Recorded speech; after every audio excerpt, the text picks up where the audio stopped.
వాక్యాన్ని మామూలుగా అపోస్తలుల కార్యాలు మనం ధ్యానం చేస్తున్నాం. అయితే ఈరోజు మనం ప్రేమ విందు పెట్టుకున్నాం గనక కొంచెం మరొకసారి మనం ప్రేమ గురించి మాట్లాడుకుంటే బాగుంటుంది అనిపించింది. కాబట్టి ప్రేమను గురించి ఈరోజు మనం ఆలోచన చేయటానికి ప్రయత్నం చేద్దాం. దయచేసి అందరూ నాతో పాటు దేవుని వాక్యంలోనికి రండి. నిర్గమకాండం 20వ అధ్యాయం. నిర్గమకాండం 20వ అధ్యాయం 6వ వచనాన్ని నేనే చదువుతాను, గమనించండి. నిర్గమకాండం 20వ అధ్యాయం 6వ వచనం తీశారా? పాత నిబంధనలో పేజీ నెంబర్ 61. నన్ను ప్రేమించి నా ఆజ్ఞలు గైకొను వారిని 1000 తరముల వరకు కరుణించువాడనై ఉన్నాను. అలాగే లేవియాకాండం 19వ అధ్యాయం. లేవియాకాండం 19వ అధ్యాయం 18వ వచనం కూడా చదువుతున్నాను, చూడండి. లేవియాకాండం 19వ అధ్యాయం 18వ వచనం. కీడుకు ప్రతి కీడు చేయకూడదు, నీ ప్రజల మీద కోపముంచక నిన్ను వలె నీ పొరుగువానిని ప్రేమింపవలెను. చిన్న మాట ప్రార్థన చేసుకొని దేవుని వాక్యాన్ని మనం విందాం. దయగల మా తండ్రి, పరిశుద్ధ దేవ, మిమ్మల్ని స్తుతిస్తున్నాం. మరొకసారి మేమంతా మీ సన్నిధికి రావటానికి, మిమ్మల్ని ఆరాధించటానికి, మీ నామాన్ని మహింపరచటానికి మీరు మాకిచ్చిన ఈ గొప్ప ధన్యతను బట్టి మిమ్మల్ని స్తుతిస్తున్నాం. ఈరోజు చేరి వచ్చిన బిడ్డలందరిని బట్టి వందనాలు. ఈరోజు రాలేక ఈ సమయాన్ని పోగొట్టుకున్న వారికి మరొక తరుణాన్ని మీరు దయచేయమని ప్రార్థన చేస్తున్నాం. ప్రభా, మరి ప్రతి సంవత్సరం లాగానే ఈ సంవత్సరం కూడా మేమందరం కలిసి ప్రభా మరి మీ ప్రేమలో పాల్గొంటూ ఉండగా దానికి సంబంధించిన సందేశాన్ని మేము ఆలోచన చేయబోతుండగా మీరే మాతో మాట్లాడమని యేసుక్రీస్తు ప్రభు వారి శ్రేష్టమైన నామంలో ప్రార్థించుచున్నాము తండ్రి, ఆమేన్. మంచిది. దేవునికి స్తోత్రాలు. చేరువచ్చిన మీ అందరికీ నా హృదయపూర్వకమైన వందనాలు. అందరికి వందనాలు. మనం ప్రేమను గురించి మాట్లాడుకున్నప్పుడు వాస్తవానికి ప్రేమ చెప్పేదా చూపించేదా? కానీ మనం ఏం చేస్తాం? సత్యం చెప్పాలి, ప్రేమని చూపించాలి. కానీ మనం రివర్స్ అన్నమాట. ప్రేమని చెప్తాం, సత్యాన్ని చూపిస్తూ ఉంటాం. నేను ఎందుకు ఇలా చేశానంటే రీజన్ చెప్తాం అన్నమాట. అలాగైతే దేవుని పిల్లలంగా మనం దేవుని ప్రేమతో నింపబడాలి. దేంతో? దేవుని ప్రేమతో నింపబడాలి. ప్రేమలో గద్దింపు కూడా ఉంటుంది, తెలుసా మీకు? ప్రేమించటం అంటే కేవలం నా బుజ్జి, నా బంగారం అంటమే కాదు. నువ్వు నిజంగా ప్రేమిస్తే, చెడిపోతుంటే, తప్పు చేస్తుంటే పిల్లల్ని ఏం చేయాలి? గద్దించాలి, శిక్షించాలి. కాబట్టి నేను కూడా మిమ్మల్ని ప్రేమిస్తున్నాను కాబట్టి కొంచెం గట్టిగా చెబుతున్నాను మీకు, అంతే. మిమ్మల్ని ఏమి ద్వేషించి లేకపోతే మిమ్మల్ని ఏదో ఇబ్బంది పెట్టడం కాదు. మీరందరూ క్రమశిక్షణగా ఉండాలని, దేవునిలో ఉండాలని, మంచి క్రమశిక్షణ కలిగిన విశ్వాసులుగా ఉండాలని, దేవుని ఆశీర్వాదాలు పొందాలని, వాటిని ఎక్కడ మీరు పోగొట్టుకుంటారో అని ఆ బాధతో నేను కొన్నిసార్లు గట్టిగా చెప్తున్నా. అది మీరు అర్థం చేసుకోవాలని ప్రేమతో మనం చేస్తున్నాను. అది దేవుని దగ్గర కూడా మనం చూస్తాం, సమయం ఉంటే అక్కడికి కూడా వెళ్తాం. సరే, మంచిది. నేను 2 వచన భాగాలు చదివాను. మొదటి వచనంలో ఏముందయ్యా అంటే, నన్ను ప్రేమించి అన్నాడు. దేవుడు చెప్తున్నాడు నన్ను ప్రేమించాలి అని. ఆ తర్వాత లేవియాకాండంలో మనం చదువుకున్నామే, అక్కడ నీ పొరుగువారిని ప్రేమించాలి అని చెప్పాడు.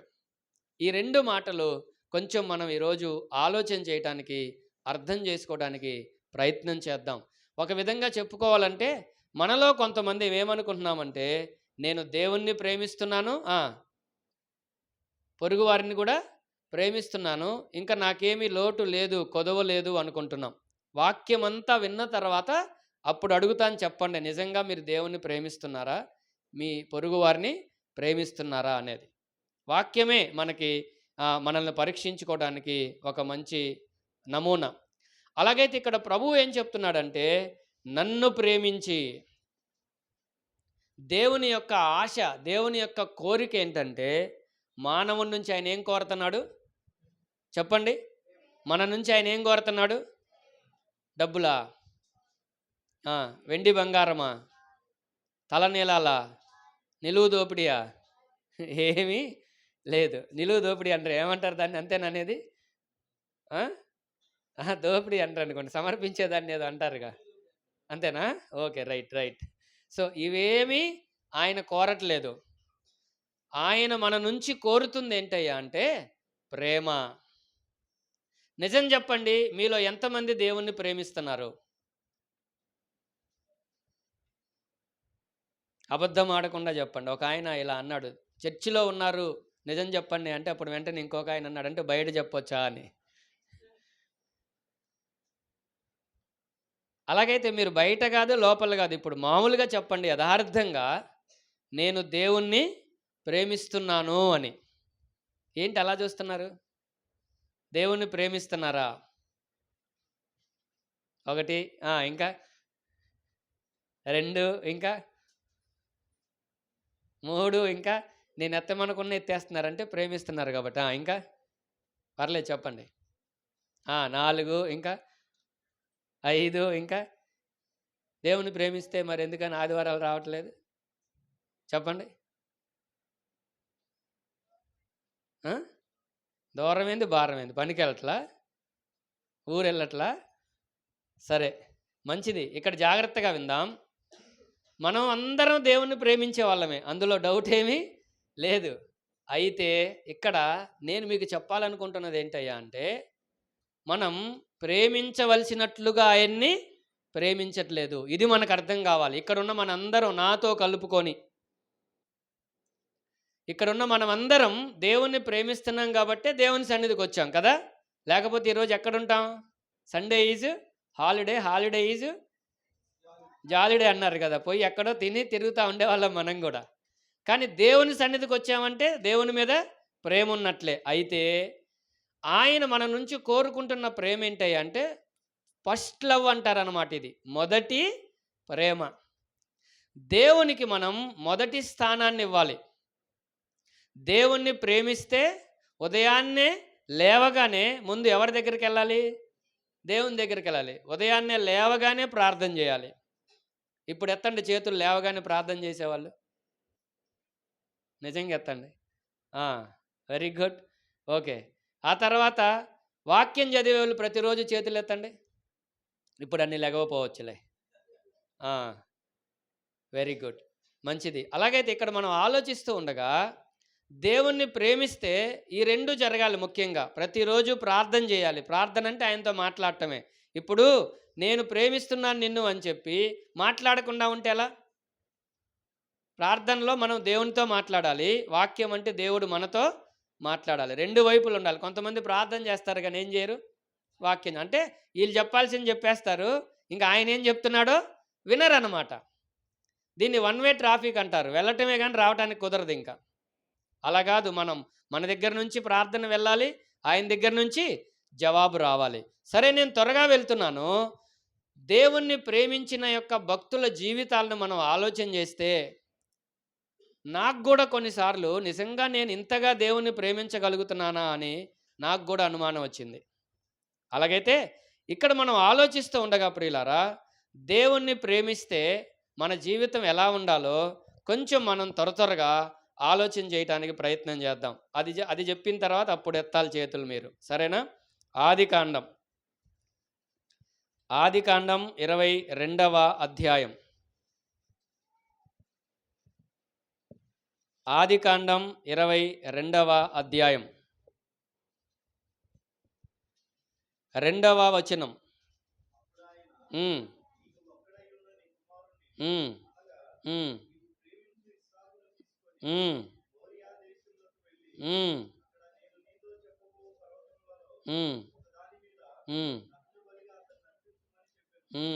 దేవునికి ఎంతమంది మీ పిల్లల్ని బలిస్తారు? చేతులు ఎత్తండి ఇప్పుడు. ఒకవేళ నిజంగా దేవుడే గనక నీ బిడ్డని నాకు బలిగా ఇవ్వు అని అడిగితే ఎంతమంది ఇస్తారు? ప్రేమిస్తున్నా ఉన్నారు కదా, ఇప్పుడు ఎత్తండి. అది చెప్పినంత సాధ్యం కాదులే, దించండి. సరేనా? ఆ, నాకే లెగవట్లా చెయ్యి. అర్థమైందా? మనం ఆలోచిస్తూ ఈ మాటలు ఆలోచన చేద్దాం. మంచిదే, సంతోషం, నేనేం కాదనట్లేదు. కానీ ఇక్కడ మనం చెప్పుకుంటూ ఉండగా అసలు మన పిల్లల్ని మనం దేవుని పనికి ఇవ్వటానికే వెనకాడుతున్నాం కదా. కాబట్టి ఇంకా బలి ఇవ్వటం అంటే ఎలా ఉంటుంది ఆలోచన చేద్దాం. ఉదాహరణకి వేరుగా తీసుకోవద్దు. మనం ఎప్పుడు యేసుప్రభు ఎప్పుడు బోధించినా అక్కడ వాళ్ళ మధ్యలో ఉన్న వాటినే తీసుకొని చెప్పాడు. కాబట్టే చెప్తున్నాను. ఉదాహరణకి నోయలు, హెన్లీ పరిచర్యలో ఉండి కొంచెం వెనకబడ్డారు. ఎలా ఉంది చెప్పండి మీకు? నిజం చెప్పండి. ఇంకెక్కడి నుంచి వాళ్ళని ఎప్పుడంటే అప్పుడు, ఎక్కడికంటే ఎక్కడ పంపించకూడదు అనుకొని ఉండరు కదా. నేను కూడా అనుకున్నా, అమ్మో ఏంటి ఇలా జరిగిందని. ఇక్కడ మనం ఆలోచిస్తూ ఉండగా మన పిల్లల్ని మనల్ని మనం దేవునికి అప్పగించుకోలేకపోతున్నాం. అబ్రహాము జీవితాన్ని మనం జ్ఞాపకం చేసుకుంటే, దేవుణ్ణి ప్రేమిస్తే మనల్ని మనం దేవునికి అప్పగించుకుంటాం, మనకున్న వాటిని కూడా దేవునికి అప్పగిస్తాం. దేవుడు ఏది అడిగితే అది. ఇక్కడ పిల్లలనే కాదు, కానీ ఇక్కడ మనం జ్ఞాపకం చేసుకుంటే భలే రాశాడు. ఇక్కడ ఏమంటే 2వ వచనంలో, నీకు ఒక్కడయ్యున్న నీ కుమారుని అనగా నీవు ప్రేమించు ఇస్సాకుని 90 సంవత్సరాలు పిల్లలు లేకుండా అందరి బాధలు, అందరి అవమానాలు అనుభవించిన తరువాత ఇప్పుడు పిల్లోడు పుడితే ఎలా ఉంటుంది? లేక పిల్లోడు పుడితే అబ్బో ఎంత ప్రేమ అంటే మొత్తం అతన్ని ఇంకా అసలు ఏమంటారు, కింద కాలు పెట్టకుండా చూసుకుంటున్నారు. సడన్గా ఒక రాత్రి దేవుడు ప్రత్యక్షమయ్యి ఇలా అడుగుంటాడు, నేను అడిగినట్లు, అబ్రహామా నువ్వు నన్ను ప్రేమిస్తున్నావా? ఏంటి ప్రభువా, ఏంటి కొత్తగా అడుగుతున్నావు? నేను నిన్ను ప్రేమించటం ఏంటి? నేను నీ కోసం ఏదైనా చేస్తాను ప్రభు అంటే, చేస్తావా? చేస్తాను ప్రభు. అయితే ఇక్కడ భలే రాశాడు, నువ్వు నన్ను ప్రేమిస్తే ఇంకా నన్ను కాకుండా కొన్నిటిని కూడా ప్రేమిస్తున్నావు. నీవు ప్రేమించిన నీ ఒక్కడైన నీ కుమారుని నాకు బలిస్తావా అని అడిగాడు. ఆలోచించాడా చెప్పండి? మావేడిని అడిగొస్తా అన్నాడా? ఈ మధ్యలో కొంతమంది సహోదరులకి ఇలా అంటున్నందుకు మన్నించండి. కొంతమందికి లైసెన్స్ లేదు. ఏం నిర్ణయం తీసుకోవాలని ఏం చేయాలి? పర్మిషన్ తీసుకొని రావాలి. అడగటం తప్పేం లేదులే, కానీ కొన్ని విషయాల్లో తప్పదు, స్వేచ్ఛగా మనం చేయగలగాలి. అలాగైతే ఇక్కడ మనం ఆలోచిస్తూ ఉండగా మంచి విషయాల్లో, అలాగైతే ఇక్కడ మనం ఆలోచిస్తుండగా అబ్రహాముతో మాట్లాడి నువ్వు నాకు ఇస్తావా అని అడిగాడు. చూడండి అక్కడ రాయబడిన మాట ఏంటంటే 3వ వచనం, తెల్లవారినప్పుడు అబ్రహాము లేచి తన గాడిదకు గంత కట్టి తన పనివారిలో 2 తన కుమారుడు ఇస్సాకును వెంటబెట్టుకొని దహన బలి కొరకు కట్టెలు చీల్చి. ఇక్కడ అబ్రహాము దేవుణ్ణి ప్రేమిస్తున్నాడు అంటానికి ఎన్నో ఉదాహరణలు చెప్పుకోవచ్చు. మొట్టమొదటిది ఏంటయ్యా అంటే, దేవుడు తన కుమారుడిని దహన బలిగా ఇవ్వమన్నాడు. దహన బలి అంటే తెలుసా? తీసుకొని వెళ్ళి బలిపీఠం మీద అతన్ని 2 ముక్కలు చేసి దాన్ని బలిపీఠం మీద పెట్టి మంటలో పెట్టి కాల్చటం, బూడిద చేయటం. ఏ తండ్రి అయినా ఏ తల్లి అయినా తన బిడ్డని అలా చేయటం సాధ్యం కాదు. చెప్పుకున్నంత ఈజీ కాదు. ఏమో మీరు చేయగలరేమో, నా వల్ల అయితే కాదు. నేను యథార్థంగా చెప్తున్నాను. ఒకవేళ నా కూతుర్ని నా కొడుకునే దేవుడు ఇవ్వమన్నాడు అనుకోండి, నేను ఇవ్వలేను. చెప్తున్నాను. ఎందుకు మళ్ళీ మనం చెప్పుకోవడం దేవుని సన్నిధిలో? అయితే ఇక్కడ మనం ఆలోచిస్తూ ఉండగా ప్రియులారా, మనం మన పిల్లల్ని లేకపోతే మనల్ని దహన బలిగా ఇవ్వమని ఈ నూతన నిబంధనలో దేవుడు అడగట్లేదు, కానీ మనల్ని మనం ఆయనకి సజీవ యాగంగా సమర్పించుకోమని అడుగుతున్నాడు. రోమాపత్రిక 12వ అధ్యాయం ప్రకారం మనం దేవుణ్ణి ప్రేమిస్తున్నాం, కానీ సంపూర్ణంగా ప్రేమించలేకపోతున్నాం. కొంచెం ఒక కాలు దేవునిలో, ఒక కాలు లోకంలో. కొంతసేపు దేవునిలో, కొంతసేపు లోకంలో. అలా ఉండకుండా దేవుణ్ణి మనం గనక ప్రేమిస్తే ఎన్నో విషయాలు మనం చూడొచ్చు. మొదటి విషయం ఏంటయ్యా అంటే, ఆయన ఏది అడిగితే అది ఆయనకి ఇచ్చేస్తాం. ఆయన ఏం చెప్తే అది చేస్తాం. వెనుక తీయమన్నమాట. 12వ అధ్యాయం 22వ అధ్యాయం 12వ వచనం, అప్పుడు ఆయన ఆ చిన్నవాని మీద చెయ్యి వేయకము, అతన్ని ఏమీ చేయకము, నీకు ఒక్కడై ఉన్న నీ కుమారుని నాకు ఇయ్య వెనుక తీయలేదు. 2 3 అన్నా ఉంటే ఒకళ్ళని ఇచ్చేసాడు అనుకోవచ్చు. ఒక్కడే కొడుకు లేక లేక పుట్టాడు. ఇప్పుడు ఆ కొడుకుని దహన బలి ఇయ్యమంటే తీసుకొని వెళ్ళాడు. అక్కడ రాయబడిన మాటలేంటంటే, 3వ వచనంలో సహజంగా అబ్రాహాముకి చాలా కొన్ని వందల మంది పనోళ్ళు ఉన్నారు గదా! కానీ ఇప్పుడు అబ్రాహాము తన కుమారుడిని దేవునికి బలి ఇవ్వటానికి కట్టెలు ఆయనే చీల్చాడు. అర్థమైందా? అంటే ఎంత ఇష్టంగా ఈ పని చేశాడో చూడండి. కట్టెలు చీల్చి కుమారుడిని తీసుకొని సంతోషంగా బయలుదేరాడు. దేవుడు భలే పరీక్షిస్తాడు. వాస్తవానికి ఇది అబ్రాహాముకు పరీక్ష అన్నమాట. మొదటి వచనం చూడండి.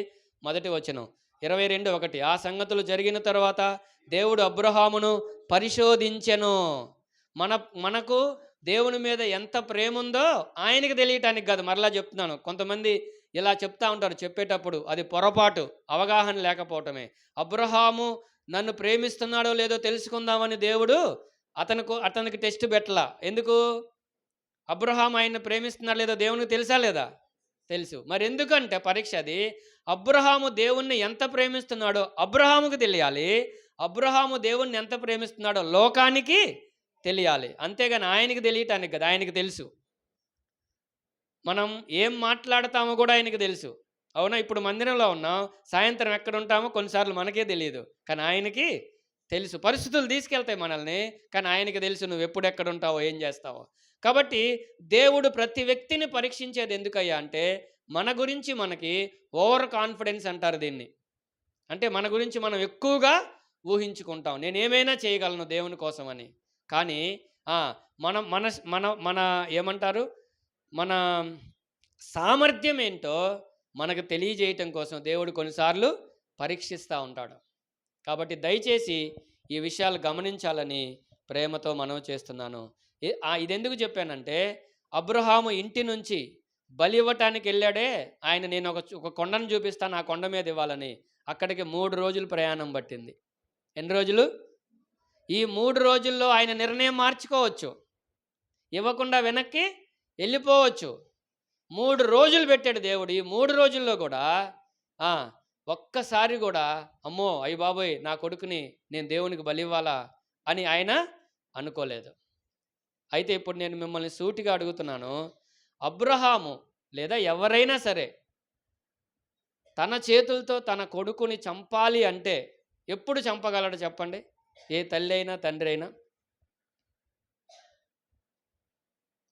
ఏ తల్లి అయినా తండ్రి అయినా తన చేతులతో తన బిడ్డని చంపవలసి వస్తే ఎప్పుడు చంపుతారు చెప్పండి? విరక్తి కలిగినప్పుడు, ఇంకా చెయ్యరాని పని చేసినప్పుడు, ఇంకా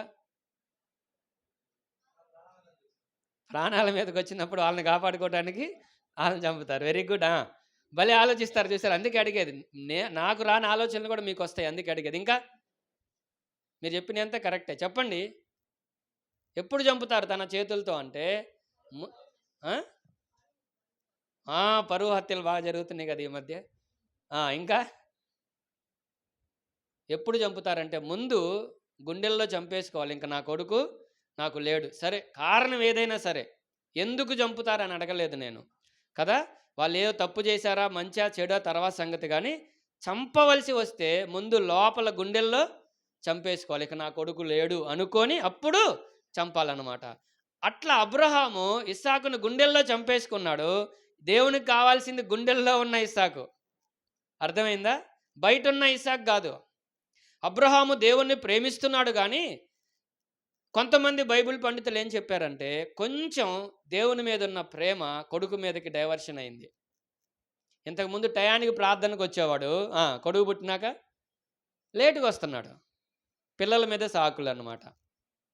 తర్వాత మాకు కూడా పిల్లలు ఉన్నారు. సాధ్యమైనంత వరకు మేము ఫస్ట్ నుంచి తీసుకొని వస్తున్నాం, రావడానికే ప్రయత్నం చేస్తున్నాం. కొన్నిసార్లు ఎప్పుడన్నా జరగవచ్చు, అది వేరే విషయం. ఆ తర్వాత ఇంతకుముందు బాగా చురుగ్గా దేవుని పనిలో ఉన్నాడు, ఇప్పుడు కొంచెం తగ్గింది.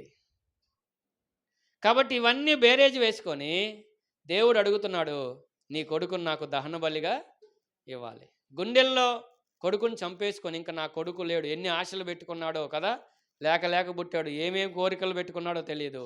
ఇంకా నాకు లేడు నా కొడుకు అనుకొని ముందు గుండెల్లో చంపుకొని ఆ తర్వాత బయటికి చంపటానికి వచ్చాడు. ఇంకా బయట అవసరం లేదు నాకు, ఆల్రెడీ నీ గుండెల్లో నీ కొడుకుని చంపేసావు కనుక ఇతను నాకు అక్కర్లేదు అన్నట్లుగా దేవుడు చెప్పాడు. అయితే ఈ 12వ వచనంలో మనం ఏం చూస్తామంటే, అప్పుడు ఆయన ఆ చిన్నవాని మీద చెయ్యి వేయకము, అతన్నేమీ చేయకము, నీకు ఒక్కడయ్యున్న నీ కుమారుని నాకియ్య వెనుక తీయలేదు. మనం ఎన్నిసార్లు దేవుని విషయంలో వెనకాడుతున్నాం చెప్పండి? చెప్పండి. ఆదివారాలు ఎగ్గొట్టే వాళ్ళందరూ చెప్పండి. ఆదివారం ప్రభుదినం. అర్థమైందా? మీరు 100 సాకులు చెప్పండి.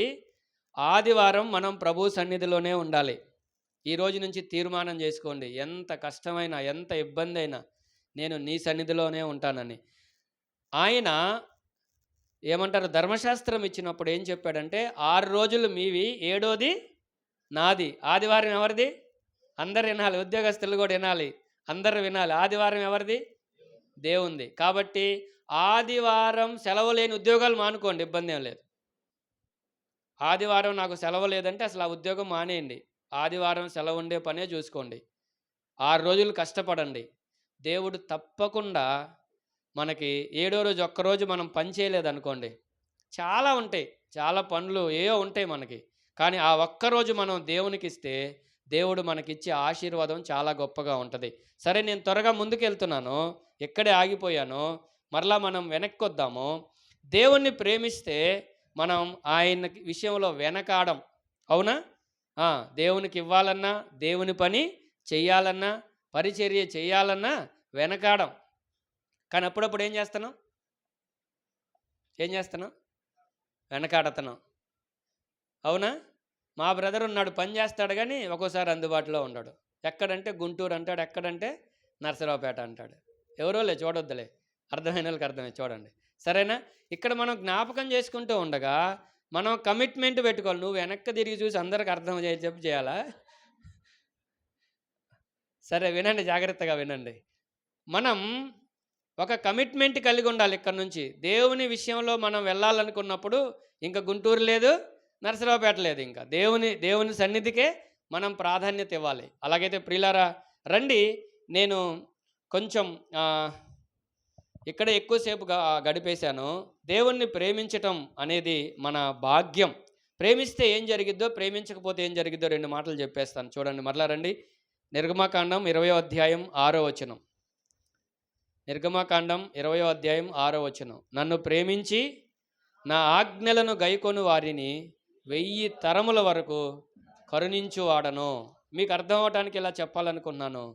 దేవుణ్ణి ప్రేమిస్తే మనం వెళ్ళిపోయిన తర్వాత కూడా తరతరాలు అంటారు చూసారా, 1000 తరాలు ఆ ఆశీర్వాదం అనేది మన సంతానం మీదకి వస్తుంది. ఎన్ని తరాలు? 1000 తరాలు. ఒకవేళ దేవుణ్ణి ప్రేమించట్లేదు అంటే మనం చేస్తున్న మొదటి పొరపాటు ఏంటంటే, మన తర్వాత తరానికి రావాల్సిన ఆశీర్వాదాన్ని మనమే ఆపేస్తున్నాం, అడ్డుకట్ట వేస్తున్నాం అన్నమాట. కాబట్టి దేవుణ్ణి ప్రేమించి దేవుని ఆజ్ఞలు పాటించే వాళ్ళని 1000 తరాల వరకు దేవుడు దీవిస్తాడట.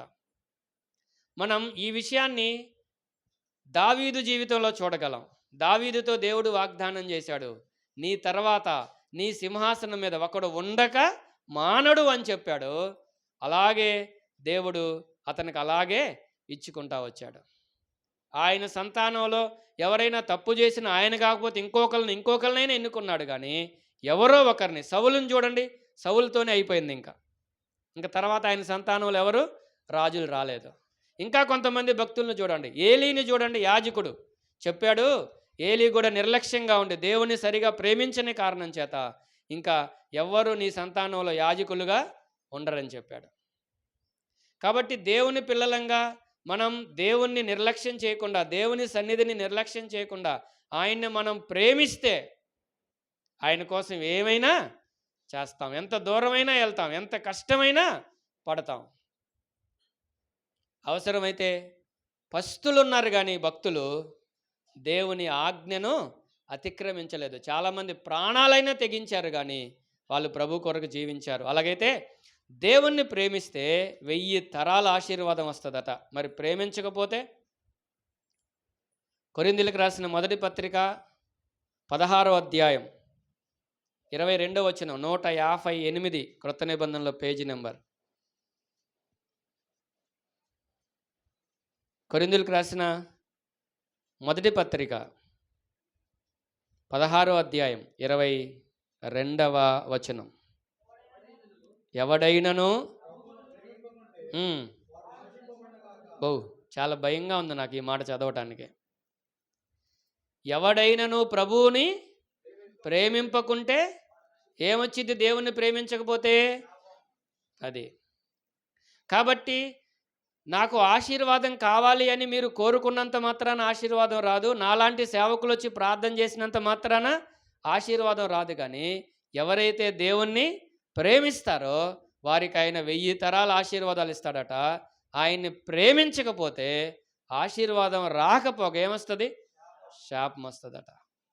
ఎంతోమంది శాపాన్ని అనుభవిస్తున్నారు. ఆశీర్వాదం స్థలంలో శాపాన్ని అనుభవిస్తున్నారు. కారణం ఏంటంటే దేవుణ్ణి సరిగా ప్రేమించట్లేదు. దేవుణ్ణి సరిగా ప్రేమించట్లేదు. మీకు అర్థం అవ్వాలంటే ఇలా చెప్తాను. పెళ్ళైనప్పుడు భార్యను ఎలా ప్రేమించేవాళ్ళు చెప్పండి? రోజు టయానికి వచ్చేవాళ్ళు. ఇంకా వాళ్ళు ఏం అడిగితే అది ఇచ్చేవాళ్ళు. ఎక్కడికైనా తీసుకెళ్ళమంటే ఇప్పుడు మీరు కూడా సహోదరులు పెళ్ళైనప్పుడు ఎట్లా? జాబ్కి వెళ్తే, పనికి వెళ్తే వచ్చేటప్పుడు వాకిల్లోనే నిలబడేవాళ్ళు కదా. ఎదురు చూస్తూ ఉండేవాళ్ళు. మంచినీళ్ళు ఇచ్చేవాళ్ళు, టీ ఇచ్చేవాళ్ళు. ఇప్పుడు మంచినీళ్ళు కూడా ఇట్లా వెళ్ళి తెచ్చుకోవచ్చుగా అంటున్నారు. అర్థమైందా నేను చెప్పింది? నవ్వుకోండి. కానీ మన ప్రేమలు తగ్గిపోతున్నాయి రాను రాను. కుటుంబంలో తగ్గిపోతున్నాయి. అలాగే దేవుని విషయంలో కూడా ఏమవుతుంది? ప్రారంభంలో ప్రభువుని నమ్ముకున్నప్పుడు అబ్బో ఎంత ఆసక్తి, రోజు ప్రార్థన, రోజు వాక్యం, ఎప్పుడు ప్రార్థన పెట్టినా వచ్చేవాళ్ళం. కానీ రాని ఏమవుతుంది?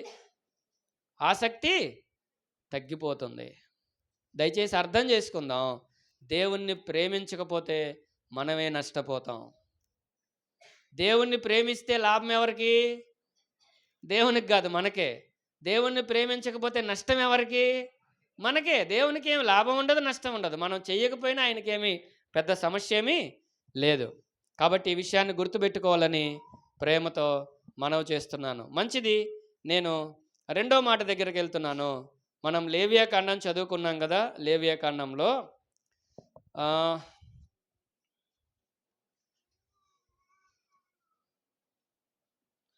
నిన్ను వలే నీ పొరుగు వారిని ప్రేమించాలి. 19:18లో చదువుకున్నాం మనం. ఒకసారి చదువుతారా అది? 19:18.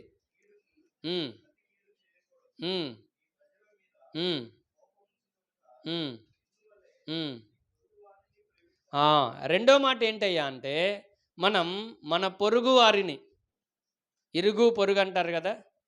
ఏమనుకోరు కదా ఇలా చెప్తే. కొంతమందికి ఏముండదు, ఇరుగు ఉండదు, పొరుగు ఉండదు. ఎవరితో మాట్లాడరు, ఎవరితో సంబంధం. నేను ఎవరింటికి వెళ్ళను, నా ఇంటికి ఎవరు రావద్దంటే ఎవరు వస్తారండి? ఈ రోజుల్లో ఎవరు అంతసేటు వచ్చేవాళ్ళు ఎవరేమీ లేరు. అలా ఉండకూడదు. ఇరుగు పొరుగు వారిని కూడా ఏం చేయాలి? ప్రేమించాలి. అయితే ఇక్కడ మనం జ్ఞాపకం చేసుకోవాల్సిన విషయం ఏంటంటే ప్రేమించటం అంటే వాళ్ళు పిలిచిన ప్రతిదానికి వెళ్ళటం కాదు. ఏమండి వింటున్నారా? వెనకోళ్ళు వినాలి. ప్రేమించటం అంటే ఏడకి రాండి అంటే ఆడకు పోవటం కాదు. అర్థమైందా?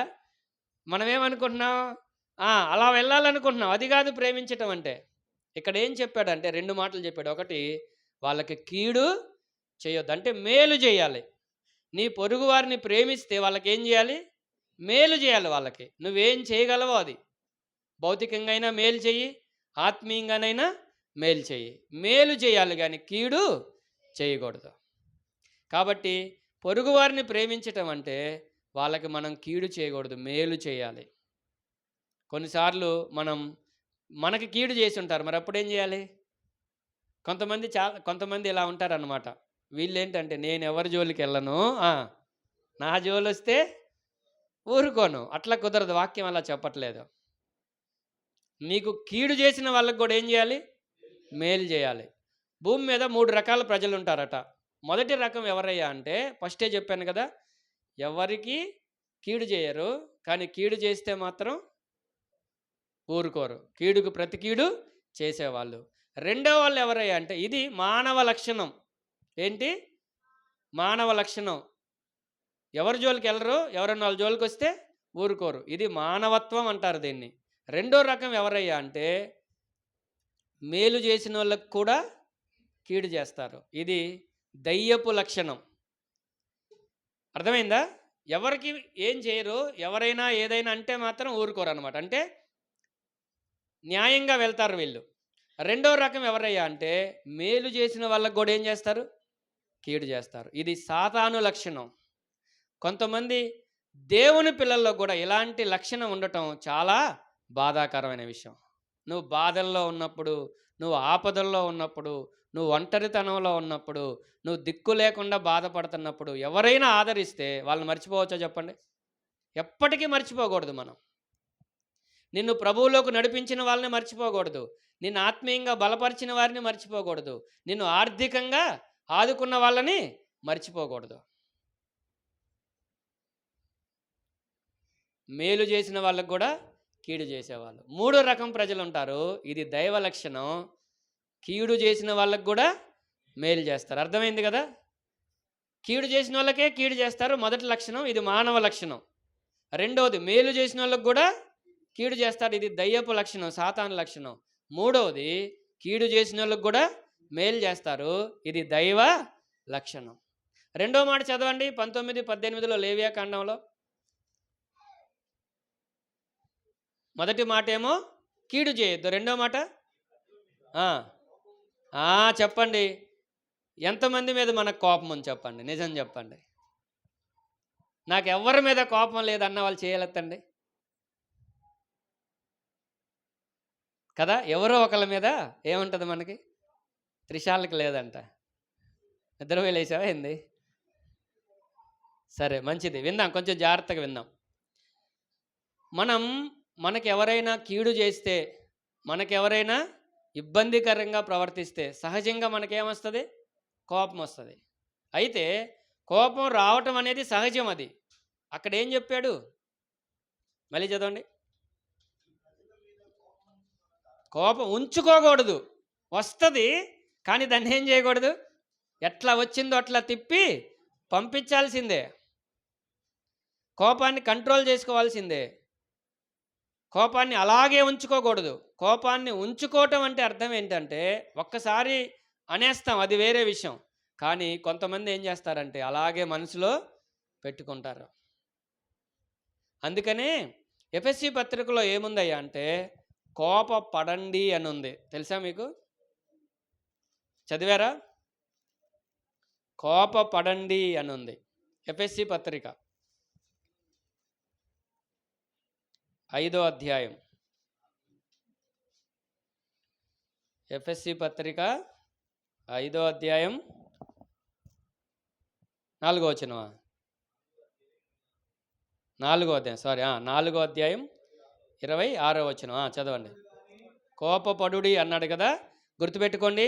తప్పు చేసినప్పుడు తప్పకుండా ఏం పడవచ్చు? కోపపడవచ్చు, రైట్? కోపపడుడి కానీ పాపము చేయకుడి. సూర్యుడు అస్తమించే వరకు మీ కోపం నిలిచి ఉండకూడదు. కోపం రాదు అనేవాళ్ళు ఎవరైనా ఉన్నారు ఇక్కడ? చేతులు ఎత్తండి, మీకు సన్మానం చేస్తా. నాకు కోపం రాదు. ఒక ఆయన ఉన్నాడంట, చెప్పుకున్నాడట. ప్రాచార్యంలో వచ్చాడు ఒక సాధువు గారు. అందరు అనుకున్నారు అసలు ఆయన కోపమే రాదు అని. నాలంటోడు వెళ్ళాడు టెస్ట్ చేద్దామని. అయ్యగారు నమస్కారం అండి, ఏంటి మీకు కోపం రాదంట కదా అంటేను, అవును బాబు, నాకు అసలు కోపమే రాదన్నాడట. మంచిదండి, సంతోషం అని. మరలా కొంచెం ఆగి, ఏంటి సార్? పిల్లలు వినాలి. ఎవరు మాట్లాడేది? మాట్లాడొద్దు. ఇటు చూడు, ఇటు తిరుగు, నాకల్లి చూడు, నాకు చెప్పామన్నండి, సరేనా? తర్వాత అమ్మకి ఇంట్లో చెప్పు. సరే, జాగ్రత్తగా విందాం. నాకు అసలు కోపమే రాదు అని చెప్తున్నాడు కదా. మళ్ళీ రెండోసారి అడుగుతున్నాడు, ఏంటి సార్ అసలు మీకు కోపమే రాదా అంటే, అవును బాబు, నాకు కోపమే రాదన్నాడట. మరలా కొంతసేపు ఆగి, సంతోషం సార్ అని చెప్పి మరలా అడిగాడట, ఏమండి నిజంగా మీకు? ఏమయ్యా ఎన్నిసార్లు చెప్పాలయ్యా అన్నాడంట. అంటే ఇప్పుడు ఏంటి, వచ్చిందా లేదా? వస్తుంది. అయితే ఇక్కడ వాక్యం ఏం చెప్తుందయ్యా అంటే, సూర్యుడు అస్తమించే వరకు ఆ కోపం నిలిచి ఉండకూడదు. ఉదయాన్నే గొడవైంది ఇంట్లో భార్య భర్తలకు అనుకుందాం. సూర్యుడు అస్తమించే వరకు అంటే సాయంత్రానికి ఇంకా పడుకోబోయేలోపు ఏం చేయాలి? ఒకరికొకరు క్షమాపణ చెప్పుకొని సమాధానపడి మళ్ళా వెళ్ళిపోవాలి. అలాగే మీ పక్కింటి వాళ్ళకి గొడవైంది, వాళ్ళతోనైనా అంతే. ఒక్క పూట కూడా గడవకూడదు. సూర్యుడు అస్తమిస్తే కోపం ఏమైద్ది? పాపంగా మారిపోయిద్ది, పగగా మారిపోయిద్ది, ప్రతీకారం తీర్చుకోవాలనుకుంటాం, ఇంకెంత దూరమైనా వెళ్తాం. అయితే ప్రేమ ఏం చేస్తుంది మనల్ని? కోపం వస్తుంది, కానీ ప్రేమ ఉంటే ఏం చేయాలి? మనం కోపాన్ని ఉంచుకోకూడదు. నీ ప్రజల మీద కోపం పెట్టుకోవద్దు, ఉంచుకోవద్దు అని చెప్పాడు. కాబట్టి చాలామంది దాచిపెట్టుకుంటున్నారు కోపాన్ని. అప్పుడప్పుడు అంటూ ఉంటారు, నేను వాళ్ళ ఇంటికి వెళ్ళనండి, వాళ్ళతో మాట్లాడనండి. బంధువులే, రక్త సంబంధికులే, కానీ ఏంటో చెప్పలేం, అంత ద్వేషాన్ని పెట్టుకుంటారు. అలాగైతే ప్రేమకి వ్యతిరేక పదం ఏంటి? ద్వేషం కదా. ద్వేషం ఎంత భయంకరమైందంటే, ఒకరోజు ఇద్దరికి గొడవ అవుతుంది. ఒక ఆవిడ తన బిడ్డకి పాలిస్తూ ఉంది. పాలిస్తూ ఉండగానే ఏదో అంది. ఇప్పుడు బిడ్డకి పాలిస్తా స్పందించకపోతే నష్టం ఏమన్నా వచ్చిద్దా? తర్వాత వెళ్ళొచ్చు కదా, ఇంకా తట్టుకోలేక నన్నే అంటావని అలాగే బిడ్డను ఎత్తుకొని పాలిస్తా బయటకు వెళ్ళి, ఇక చూడండి ఇద్దరికి భయంకరమైన వాదోపవాదాలు జరుగుతూ ఉంటే, ఈలోపు ఆమె పాలు రక్తంగా మారి రక్తం వస్తుంది. ఎవరో చూశారు, ఇంకా అమ్మా నీ రొమ్ములోంచి రక్తం వస్తుందమ్మా అనేసరికి చూసేసరికి భయం వేసింది. ఆ రక్తం తాగుతుంది ఇప్పుడు బిడ్డ. పాలు కూడా ఏమైంది? రక్తంగా మారిపోయింది. ద్వేషం మనకి చాలా నష్టాన్ని తెచ్చిపెట్టిద్ది. కాబట్టి దయచేసి దేవుని పిల్లలంగా మనం ప్రేమ కలిగి జీవించాలి. గమనిద్దాం, మనం ప్రేమ గురించి మనం మాట్లాడుకుంటా ఉన్నప్పుడు చాలా విషయాలు మనం చెప్పుకోవచ్చు, కానీ కొంచెం మనం 1-2 మాటలు చెప్పుకొని ముగించుకోవడానికి ప్రయత్నం చేద్దాం. చూడండి, ఎఫెసీ పత్రిక 4వ అధ్యాయం మొదటి 2 వచనాలు చదవండి.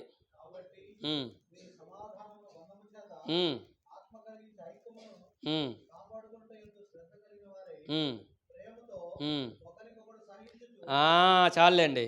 ఏం చేయాలంటే ప్రేమ ఉంటే మనం ఏం కలిగి ఉంటాం? సహనాన్ని కలిగి ఉంటాం. ప్రేమతో ఒకరినొకరు సహించాలి. ముఖ్యంగా సంఘంలో, కుటుంబంలో ఈ 2 విషయాలు గుర్తుపెట్టుకోండి. కుటుంబంలో, సంఘంలో మనం ఒకరినొకరు ప్రేమించుకోవాలి. ఒకరినొకరు ప్రేమతో ఏం చేయాలి? సహించాలి. అందరూ ఒకేలాగా ఉండరుగా. అందరూ ఒకేలాగా ఉంటారా చెప్పండి? ఉండరు కదా. అందరు నాలాగే ఉండాలని అనుకుంటాను, కానీ అది సాధ్యం కాదు. అయితే అన్ని రకాల వాళ్ళు ఉంటారు. సహించుకొని వెళ్ళాలి మనం. ప్రేమ సహనాన్ని కలిగిస్తుంది. అలాగైతే సహనం సంతోషాన్ని కూడా ఇస్తుంది. ఎన్నో విషయాలు మనం దేవుని వాక్యంలో నుంచి చూడవచ్చు. చూడండి, 1-2 వచనాలు చదువుకొని మనం ముగించుకుందాం. కీర్తనల గ్రంథం 5వ కీర్తన 12వ చరణం చూడండి.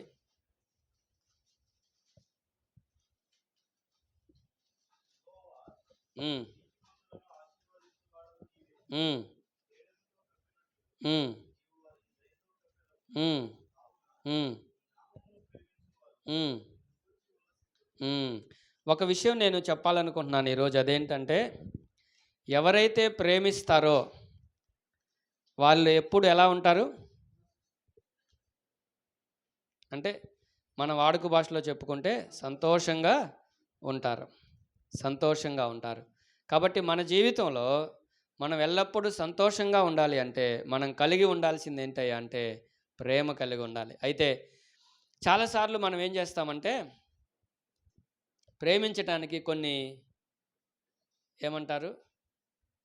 కొన్ని కొలతలు పెట్టుకుంటాం, కొన్ని హద్దులు పెట్టుకుంటాం, కొన్ని కండిషన్లు పెట్టుకుంటాం. కానీ యేసుక్రీస్తు ప్రభు దగ్గరికి మనం వెళ్తే ఆయన మనలో ఏ మంచి లేకపోయినా ఆయన మనల్ని ప్రేమిస్తున్నాడు. మనం గతంలో కూడా చెప్పుకున్నాం, ఉపవాస ప్రార్థన రోజు, శాశ్వతమైన ప్రేమతో నేను నిన్ను ప్రేమిస్తున్నానని చెప్పాడు ఆయన. గనుక విడువక నీ ఎడల కృప చూపిస్తాను. ఆయన ప్రేమ శాశ్వతమైనది, మారనిది. ఆయన ప్రేమ హద్దులు లేనిది. భలే చెప్పారయ్యా. ఆయన ప్రేమకి ఏమి లేవు, ఇలా ఉంటేనే ప్రేమిస్తాను, నాకు నచ్చితేనే ప్రేమిస్తాను, ఇది మానవ ప్రేమ. కానీ ఆయన ప్రేమకి ఏమి లేవు, హద్దు లేదు. నీదు ప్రేమకు హద్దులేదయా, నీదు ప్రేమకు కొలతలేదయా, నీదు ప్రేమకు సాటిరారయ్యా ఎవరు, పొగడదగిన ప్రేమమూర్తివి నీవయ్యా యేసయ్యా, నీదు ప్రేమకు హద్దులేదయ్యా. మీకు ఎప్పుడైనా అనిపించిందో లేదో కానీ నాకు చాలాసార్లు అనిపించింది, నిజంగా దేవుడు ప్రేమకే హద్దులు లేకపోతే నువ్వు నా సేవ అక్కర్లేదు అబ్బాయి మానుకో అని ఎప్పుడో చెప్పాల్సింది. నువ్వు సరిగ్గా చేయట్లేదు, నేను అప్పుడప్పుడు అంటూ ఉంటాను కదా, చేస్తున్నారు కానీ చెప్పినట్లు చేయట్లేదని. ఆయన కూడా నాతో అంటాడు, నువ్వు అప్పుడప్పుడు నేను చెప్పినట్టు చేయట్లేదు, నువ్వు మానేసే అంటే ఏంది పరిస్థితి. కాబట్టి ఆయన ప్రేమ నిజంగా హద్దులేనిదైతే మనం కూడా ఆ ప్రేమని అలవర్చుకుందాం, కండిషన్లో పెట్టడం కదా. నువ్వు అలా అన్నావు, నువ్వు ఇలా అన్నావు, ఇలాంటివన్నీ చెప్పుకుంటాం మన జీవితాన్ని గడుపుకోకుండా. మనం పరిస్థితులు ఎలా ఉన్నా కానీ మనం ప్రేమిద్దాం. శత్రువుని ప్రేమించమన్నాడు కదా, చదివారు ఈ మాట ఎప్పుడైనా? ముందు ఇంట్లో వాళ్ళని ప్రేమిద్దాం, ఇంట్లో వాళ్ళని అర్థం చేసుకుందాం. ప్రతికూలమైన పరిస్థితుల్లో, అనారోగ్య పరిస్థితుల్లో, ఆర్థిక పరిస్థితుల్లో, లేకపోతే ఇంకేదైనా బలహీనతల్లో ముందు ప్రేమించటం నేర్చుకుందాం. ఆ తర్వాత ఇరుగు పొరుగు వారిని ప్రేమిద్దాం. శత్రువులను ప్రేమించటం అనేది ఇంకా అది హై లెవెల్ అన్నమాట, అక్కడికి వెళ్ళాలి మనం. అలాగైతే ప్రియమైన వారలారా, ఇక్కడ మనం జ్ఞాపకం చేసుకుంటూ ఉండగా ఇలా చెప్పి ముగిస్తాను. దేవుణ్ణి ప్రేమిస్తే ఆశీర్వాదం ఉంది 1000 తరాలు, ప్రేమించకపోతే శాపం ఉంది. మన పొరుగు వారిని ప్రేమిస్తే మనం సంతోషంగా ఉంటాం. ఇంకో విషయం తెలుసా మీకు? ప్రేమ కలిగి ఉండేవాళ్ళు, అంటే ద్వేషం, అసూయ, పగ ఇలాంటివి పెట్టుకునే వాళ్ళకి ఎక్కువ రోగాలు వస్తాయి. కల్మషం లేకుండా ఉన్నారనుకోండి, చిన్నపిల్లల్లాగా ఉన్నారనుకోండి, ఏ రోగాలు వస్తాయి చెప్పండి? ఆరోగ్యంగా ఉంటాం, ఆనందంగా ఉంటాం, ఆశీర్వాదాన్ని పొందుతాం. ఇంతకంటే ఏం కావాలి? కాబట్టి అనేకమైన అనారోగ్యాలకి కారణం ఏంటయ్యా అంటే, పోయిన సంవత్సరం నన్ను ఒక మాట అందండి, ఇంత మాట అందండి, దాన్ని ఏం చేశాను నేను మర్చిపోలేదు, లోపలే పెట్టుకున్నాను. హార్ట్ అటాక్ వస్తుంది. ఎంతకాలం పెట్టుకుంటా లోపల? చాలా రోగాలు, బీపీలు, షుగర్లు, అనారోగ్యాలు రావడానికి కారణం ఏంటయ్యా అంటే, నన్ను ఆలోచించి కొంతమంది అయితే పిచ్చోళ్ళు అయిపోయారు తెలుసా. మానసిక బలహీనులమైపోతాం మనం. అలాగైతే ప్రియులారా, దేవుని పిల్లలంగా ప్రేమిద్దాం, ప్రేమతోనే జీవిద్దాం, ప్రేమతోనే పరిస్థితులన్నిటినీ అర్థం చేసుకుందాం, ప్రేమతోనే జయిద్దాం. సహజంగా కొన్నిసార్లు ఏం చేస్తామంటే మనం పంతంతో జయించాలనుకుంటాం కదా, అవునా? ఈ 2 మాటలు చెప్పి ముగిస్తాను. లోకంలో చాలామంది ఇలా చెప్పుకుంటారన్నమాట, పురుషులట స్త్రీలని వాళ్ళ కాళ్ళ కింద పెట్టుకోవాలని చూస్తారట. ఎక్కడ? అప్పుడప్పుడు అంటారు, రే నెత్తి మీదకి ఎక్కించుకుంటున్నారు జాగ్రత్త అంటారు ఇంట్లో వాళ్ళు. అంటే కొంచెం బాగుండా కూడా ఓర్చుకోలేరు పాపం వాళ్ళు. ఏం చేస్తాం, ఇంత ఘోరం అయిపోయింది ఇప్పుడు. కొడుకు కోడలు ఆనందంగా ఉంటే ఏం చేయాలి తల్లిదండ్రులు? సంతోషించాలి. ఇప్పుడు తట్టుకోలేకపోతున్నారు చాలా. ఏందరో నెత్తినెక్కించుకున్న జాగ్రత్త అంటారు. లేడీస్ అట, స్త్రీలట భర్తల్ని వాళ్ళ కొంగు కట్టేసుకొని వాళ్ళ చుట్టూ తిప్పుకోవాలనుకుంటారట. ఇంకంటే ఏం చెబితే అది చేయటం. సిట్ అంటే సిట్, రైట్ అంటే స్టాండ్ అంటే స్టాండ్. అలాగైతే ప్రియులారా, ఇది లోక పద్ధతి. కానీ దేవుని పిల్లలంగా మనం ఒకరిని ఒకరం అర్థం చేసుకొని, ఒకరిని ఒకరం ప్రేమించుకొని, ఒకరిని ఒకరం క్షమించుకొని, చిన్న చిన్న బలహీనతలు ఉంటే సహించుకొని మనం ప్రేమతో ముందుకెళ్ళాలి. ప్రేమతోనే ఏమైనా జయించగలం మనం. ఈ ప్రపంచాన్ని యేసుప్రభు ఎలా జయించాడు? ఒక కత్తి పట్టలేదు, ఒక యుద్ధం చేయలేదు, ఒక పోరాటం చేయలేదు.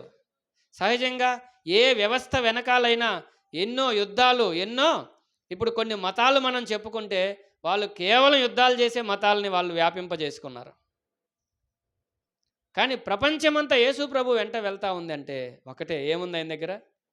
ఆయనకేం తెలుసు? ప్రేమించటమే తెలుసు. ఇప్పుడు ఆయన పిల్లలంగా మనం కూడా ఏం కలిగి ఉండాలి? ఇలా అంటున్నందుకు క్షమించండి. ఒకవేళ ప్రేమ లేకపోతే ప్రేమ విందు చేసుకున్న ఉపయోగం ఏమీ లేదు. ప్రేమ లేని విందు అయిపోయింది అది. కాబట్టి ఎవరి మీదైనా ఏదైనా కష్టం ఉంటే, ద్వేషం ఉంటే, ఇబ్బంది ఉంటే ఈరోజు మీరు ప్రభు దగ్గర ఒప్పుకోండి, మర్చిపోండి. ఇంకా కోపాన్ని అలాగే ఉంచుకోవద్దు, అది మీ ఆరోగ్యానికి మంచిది కాదు. కోపాన్ని అలాగే ఉంచుకోవద్దు, అది మీ ఆత్మీయ జీవితానికి కూడా మంచిది కాదు. అన్ని విధాలుగా నష్టం కలిగిస్తుంది.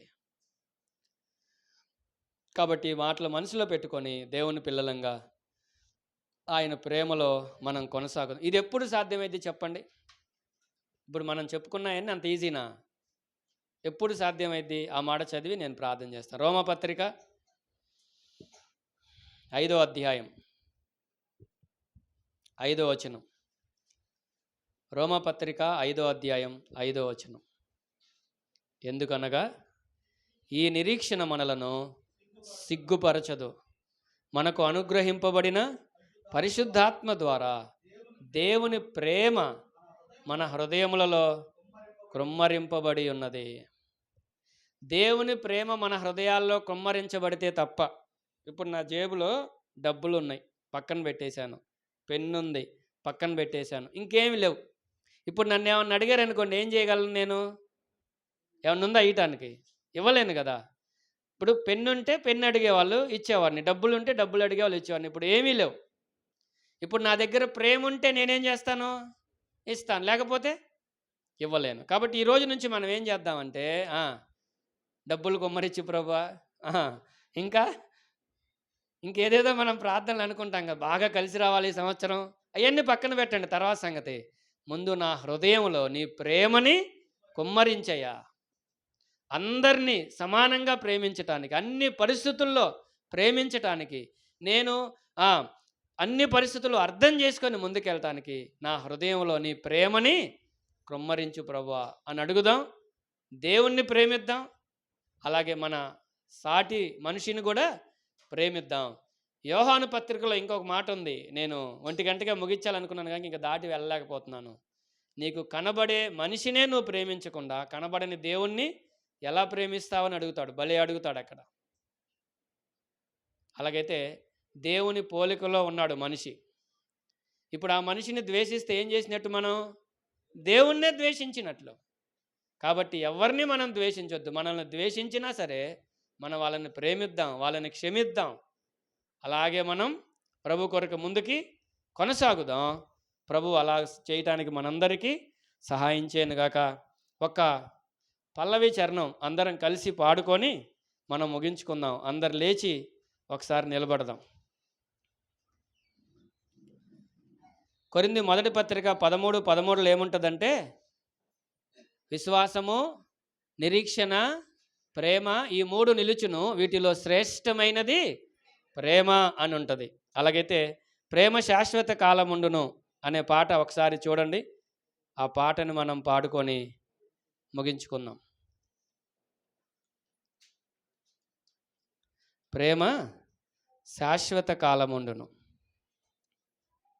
553 దొరికిందా?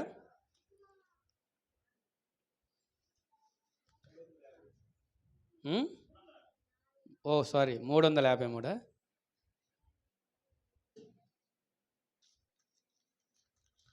తీశారు అందరూ? 3:53. ప్రేమ శాశ్వత కాలముండును, ప్రేమ అన్నిటిలో శ్రేష్టము. ప్రేమ శాశ్వత కాలముండును, ప్రేమ అన్నిటిలో శ్రేష్టము. ప్రేమ సిలువ విలువ చూపే, ప్రేమ ఏటిదో ప్రభు నేర్పే. ప్రేమ సిలువ విలువ చూపే, ప్రేమ ఎట్టిదో ప్రభు నేర్పే, ప్రేమ చూపు పరుల ఎడల, ప్రేమ కలిగి యుండు ప్రియుడా.